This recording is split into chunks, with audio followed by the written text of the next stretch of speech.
Ground control points. The anchors of satellite images. Your satellite image looks sharp. But is it actually in the right place?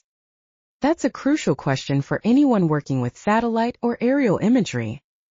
And the answer comes down to GCPs. Ground control points. Let's break it down. When a satellite takes a picture of Earth from hundreds of kilometers above, the image looks impressive, but it's not always perfectly aligned with real-world locations. If you can see it both on the ground and in the image, it's a potential GCP. By matching these ground points with their locations on the image, we can correct or georeference the image. A ground control point is a spot on the ground whose exact coordinates are known, usually measured with high-precision GPS. It could be a road intersection, a building corner, or a survey marker. Why? Because of geometric distortions, things like Earth's curvature, changes in elevation, and the angle of the satellite sensor can all shift the image from its true position. That's where GCPs come in. This means shifting, rotating, and stretching the image until every pixel lines up with its real-world position. Why does this matter?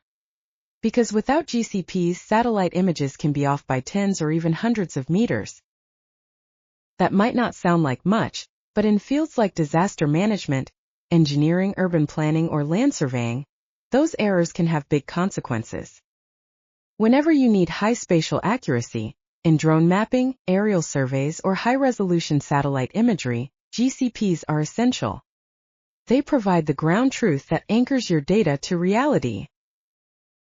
Here is the image for your understanding. If you're measuring land, planning a bridge, or comparing satellite images over time, you need your data to actually match reality. And GCPs are the only way to make sure it does.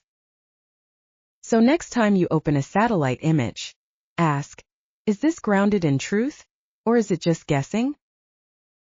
Because GCPs aren't just dots on a map, they're the truth anchors your data depends on.